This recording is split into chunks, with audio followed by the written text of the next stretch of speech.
everybody, it's Jodeen, the Hoodie Priestess. And I just want to do a video where I'm just talking to everybody who will be my audience at some point.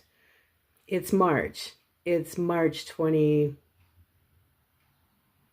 It's March 23rd. I started my channel, Hoodie Priestess Tarot, on March 1st. So I haven't been doing it that long. I have no followers. I have no subscribers, no viewers. I've been posting once a week. Sometimes I have more time and I have a subject that comes to mind and I will make a bonus video. And I really enjoy doing it, but I have no audience. My goal is to get a body of work posted on the channel and then go out and start promoting it. When people come to my channel, I would like them to be able to see 15, 20 videos sitting here, so that there's more to listen to than my first 2 or 3 or 4 really bad ones. But I'm keeping them too. I get up every morning and I make my coffee and I light a candle and I sit down at my table and I write in my journal for a little while. And while I'm doing that, I get a chance to listen to the still small voice within. It doesn't have something to say to me every day. Sometimes it's just boom, boom. You know, it's like, I've got something to say. Sometimes I'll be just writing down the events of my life and it will step in and a commentary will start. But I try to make room for this every day. And then I also will throw a tarot spread after I have listened to the voice within. Because the voice within and I have been having a long conversation about tarot. It's been going on for a couple of years. My voice within, which I believe is the voice of my guardian angel and or my higher power, I call it Big Jodeen, is dubious about the value of tarot. My higher power thinks that tarot muddies the water. This morning, it had a lot to say about tarot, and I wrote it down in my journal, and I'm going to read it to you because I think it's worth sharing. And then I want to go on and talk about the last tarot reading I posted, which was called No Justice on Judgment Day. So that's what I'm going to do. I'm going to put on my glasses, and I'm going to read to you from today's journal entry.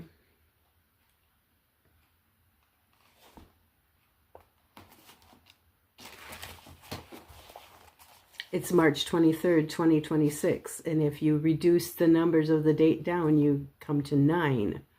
I'm into numerology. 9 is the number of completion. Something's wrapping up today. Maybe if you're listening to me, you know what that is in your life. Anyway, here we go. Note to self, don't make any decisions based on tarot. Don't do readings for yourself when you are depressed. Tarot is a curiosity. It is not the word of God. It is not your higher power. It can be full of deceptions, projections, and joy, and good advice, but tarot is what you interpret it to be at any given time. You pick a deck and draw cards. You look through a deck to see how the cards are lined up in there, who is sitting next to whom, what stories do the relationships between the cards tell.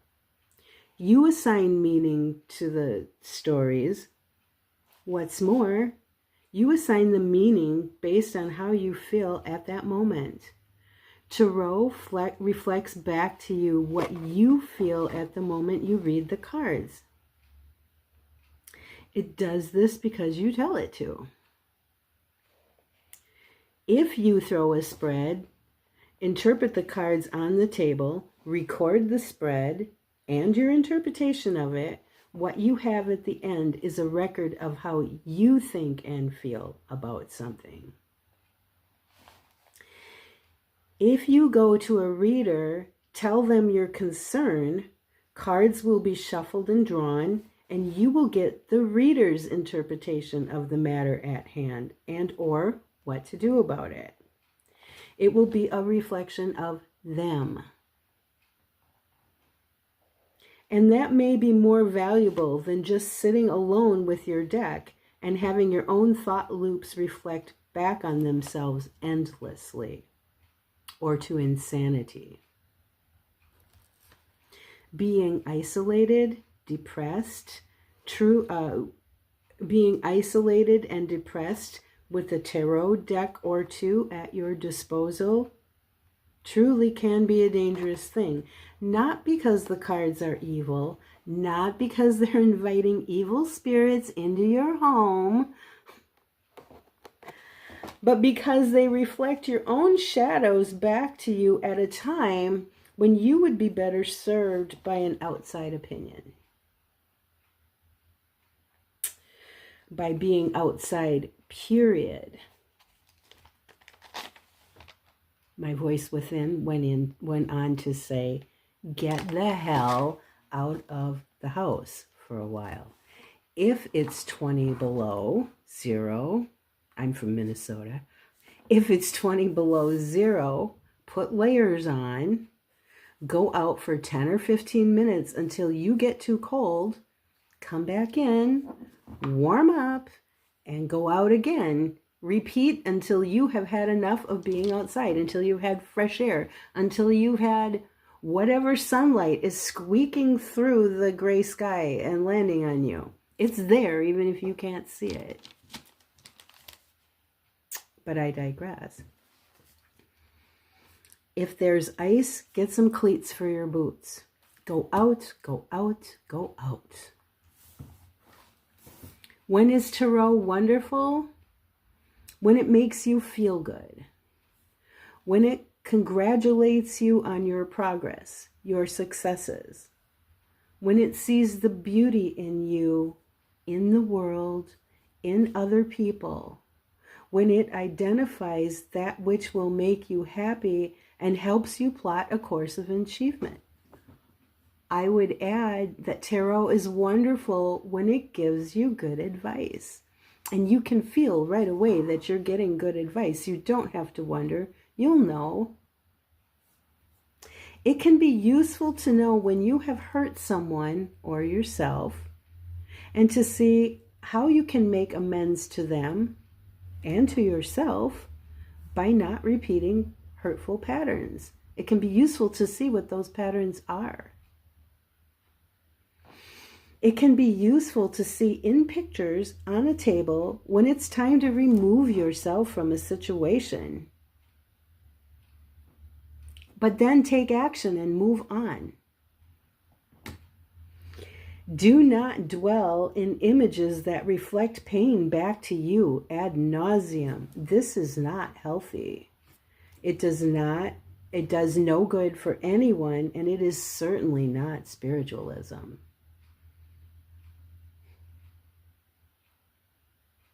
That's my opinion based on my experience, and my experience is long and well-rounded. I trust myself.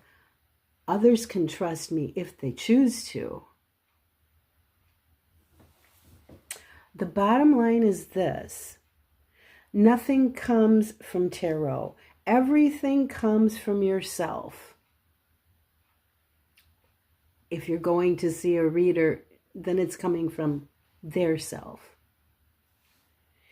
You don't need tarot to get to the voice within. All you need is to listen.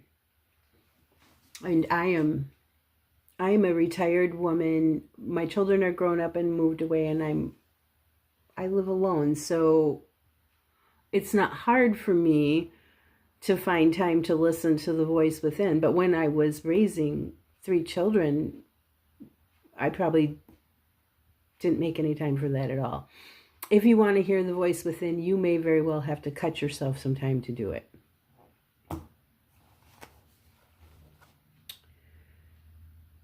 All you need is to listen to that voice. That voice will be clear. that voice will not be tainted by multiple possible interpretations of what it might or might not mean. You will find the voice within to be brilliantly clear. Now, I'm speaking to a general population. I'm not speaking to people who need to monitor voices within. I want to point that out. So then it goes on. As for collecting tarot decks, well, it's cheaper than collecting cars. It's cheaper than collecting guitars, I suppose. It's like collecting anything. Decks are objects. What is your feeling about collecting objects? What is the best use of your money? You will know the answer to this.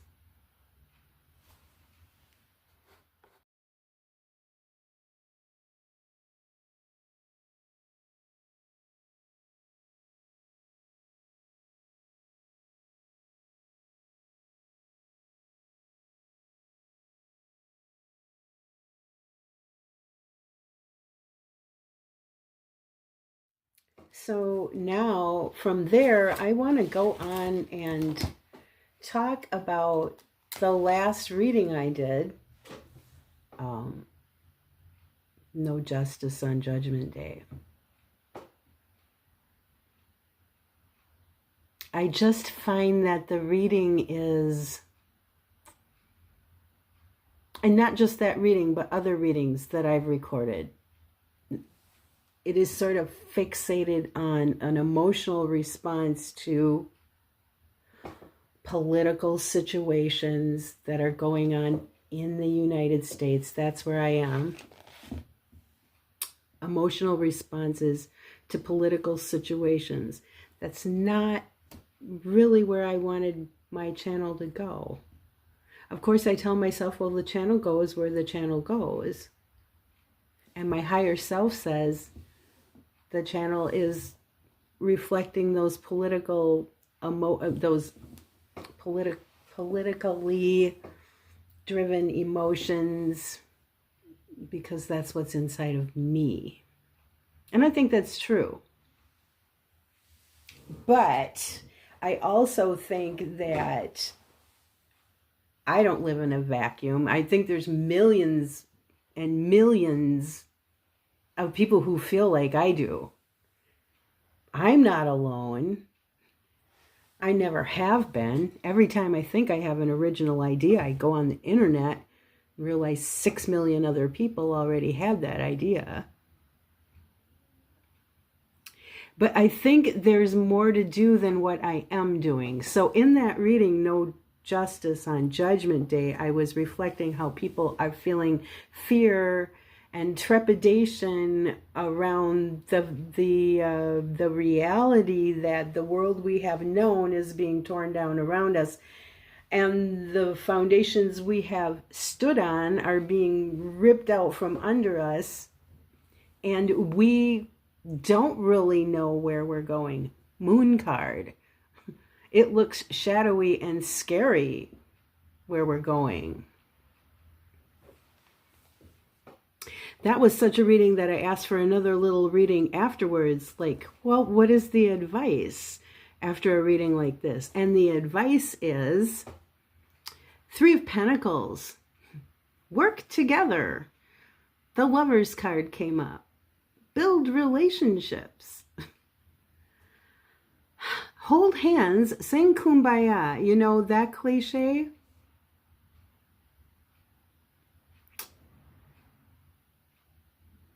I don't really think it's useful to tell Americans that they need to love their neighbor and work together and build friendships with people who are not going to relate to you. And I'm just as guilty of it. I'm guilty of it. It's like, you support and trust somebody who's a pedophile? I'm sorry, I can't go there with you. I just can't. You can understand this. I don't think that I'm going to go out and a rainbow is going to form over my head and I'm going to have great relationships with people who I am so diametrically opposed to. And I understand they may feel that way about me too. You think a woman has a right to an abortion? I'm getting to a point where I can understand the revulsion at that. There is shifting. There is shifting going on. Knight of Pentacles showed up in that reading. Talk about long, slow progress. Yes, I am starting to be able to understand how anti-abortion people feel about that topic. Then the Knight of Pentacles has been doing his long, slow job. So I want to add that when the Lover's card comes up, when the Three of Pentacles comes up as advice about how to deal with our fear, about how our country is really not so much collapsing and it's not just breaking apart. Of course it is, but it's like deconstruction. It's like the number 22 upright and then right below it, the number 22 in reverse. Yes, we're destroying things at the same time we're building things. Compost.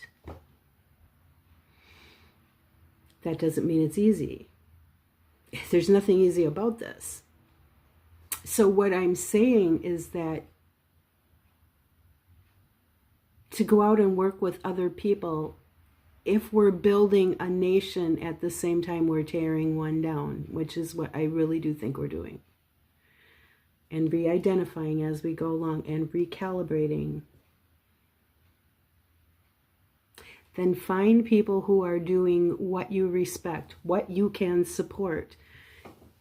Is it making places for homeless people? Is it making sure that food gets distributed to everyone in the community? Is it making sure that childcare is available? I mean, whatever it is, find people who are working on that. And there's the Three of Pentacles. You've got the skilled labor, you've got the person who wants the job done, and you have the financier. Actively, financially, hands-on building something. Go get involved with those people. Work on a project that has meaning to you. It is so much more valuable than sitting in your home stewing because the country feels like it's out of control to you. It is, personally, to you, out of control. You're not going to step out your door and fix it in the morning. The best you can do is go work with people who are doing things that you feel are valuable. Get your hands busy. Get out of the house. Talk to people. And while you're out there, you may very well find yourself working and becoming friendly with people who you would not otherwise ever become friends with. People who post stuff on, say, Facebook, and you read that and you're like, oh, not for me. But if you go out and you find out that it's really important to them that food gets distributed in the community and it's really important to you and you happen to both be working on it, well, all the more power to you. So with these readings that just are reflecting back this sort of endless, bottomless sea of fear and trepidation and disgust, I think something more needs to be said. When the Lover's card comes up, it doesn't mean you should go and try to force a relationship on somebody who just can't see eye to eye with you, but make your relationships where you can. I think that's the best advice there.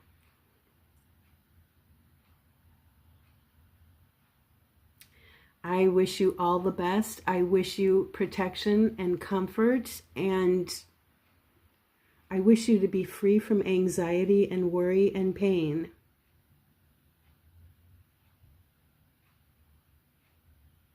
And I hope that I will see you again on this channel and that I've done some good in the world. That's my intention.